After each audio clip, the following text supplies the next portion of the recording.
محترم ناظرین کرام، میرے عزیز دوستوں، میرے ساتھیوں، پردے میں رہ کر سننے والی ماؤں بہنوں، السلام علیکم ورحمۃ اللہ تعالی وبرکاتہ۔ امید کرتا ہوں تمام ناظرین کرام خیر و عافیت سے ہوں گے، شاد و آباد ہوں گے۔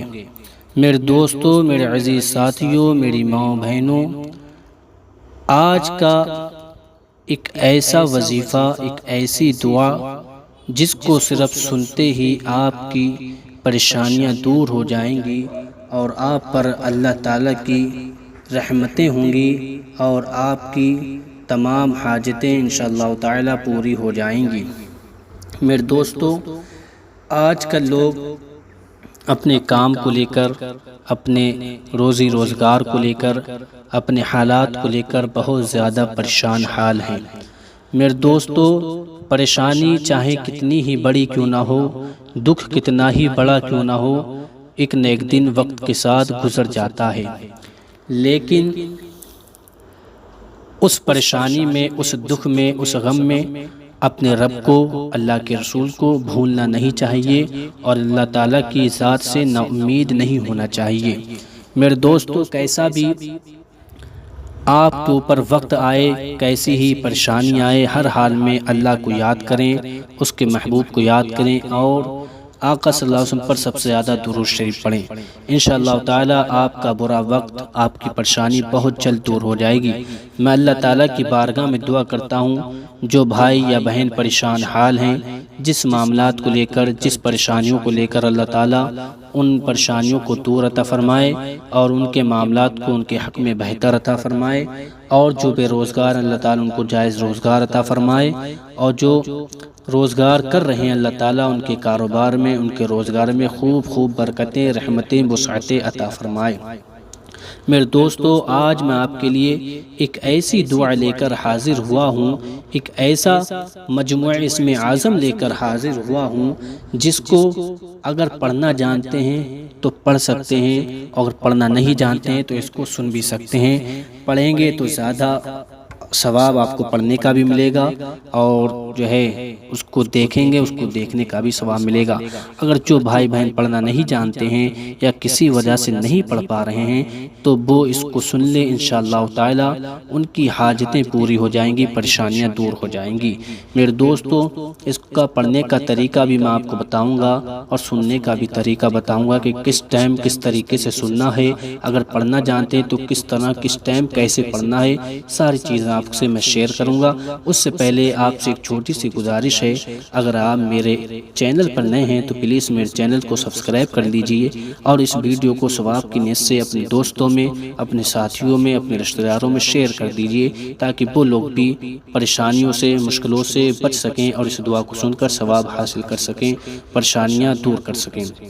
میرے دوستو، جو دعا میں لے کر حاضر ہوا ہوں، اس کو اگر آپ سننا چاہتے ہیں تو اس کے سننے کا طریقہ ہے، یعنی آپ پاک و صاف ہوں اور شام کو جب آپ سونے لگیں تو آپ اس دعا کو سن لیجئے۔ اگر آپ پڑھنا چاہتے ہیں تو اس دعا کو سب سے پہلے 3 مرتبہ درود شریف پڑھیں، جو سا بھی درود شریف یاد ہو آپ کو، اور لاسٹ میں بھی درود شریف پڑھیں، بیچ میں دعا پڑھیں، پھر آخر میں بھی وہی درود شریف پڑھیں جو آپ نے شروع میں پڑھا۔ ابھی میں آپ کو پڑھ کر سناؤں گا، درود شریف بھی پڑھ کر سناؤں گا، اور یہ جو دعا میں لے کر حاضر ہوا ہوں برکتوں والی، رحمتوں والی، یہ بھی ابھی آپ کو پڑھ کر سناؤں گا۔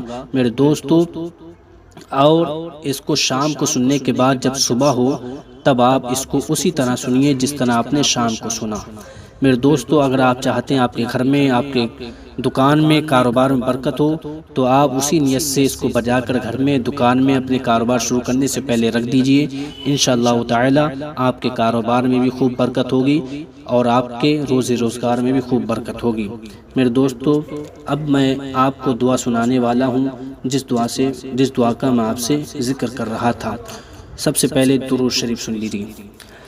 اعوذ باللہ من الشیطان الرجیم، بسم اللہ الرحمن الرحیم،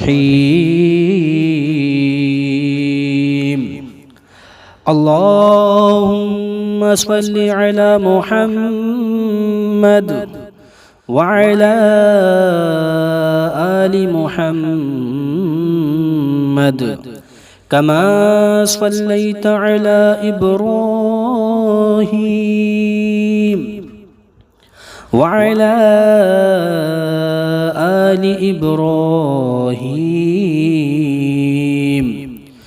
إنك حميد مجيد. اللهم بارك على محمد وعلى آل محمد كما باركت على إبراهيم وعلى آل إبراهيم إنك حميد مجيد. بسم الله الرحمن الرحيم. اللهم إني أسألك بأن الحمد لا إله إلا أنت لا إله إلا أنت يا حنان يا منان يا بديع السماوات والأرض يا ذا الجلال والإكرام يا خير الوارثين يا أرحم الراحمين يا سميع الدعاء يا الله يا الله يا الله يا عالم يا سميع يا عليم يا حليم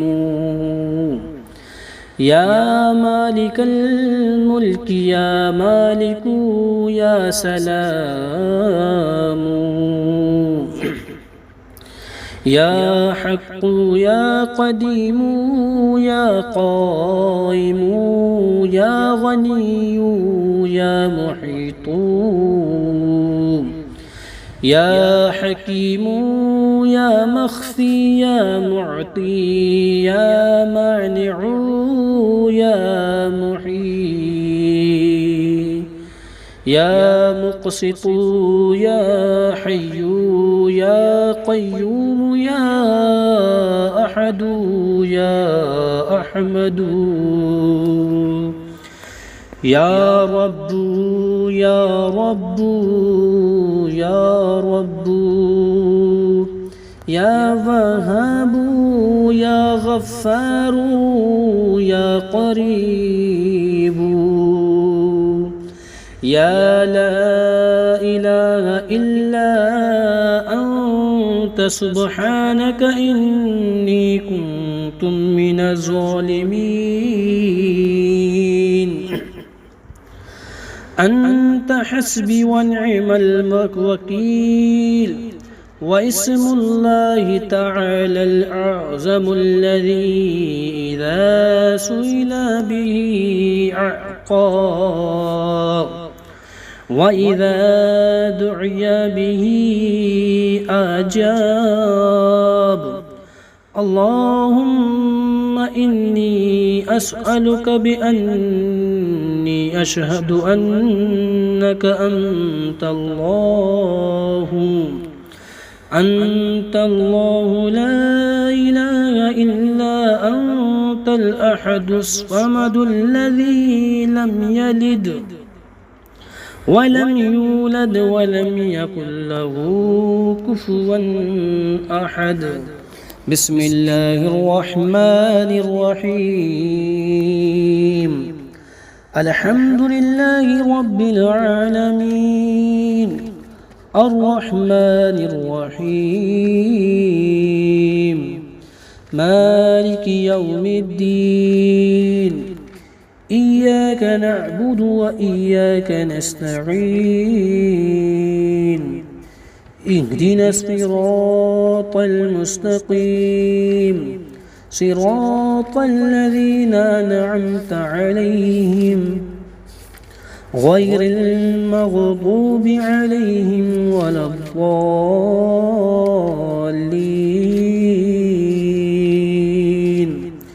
بسم الله الرحمن الرحيم.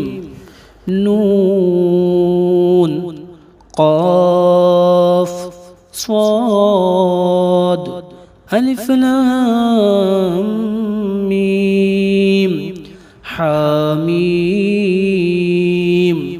ياسين طاسين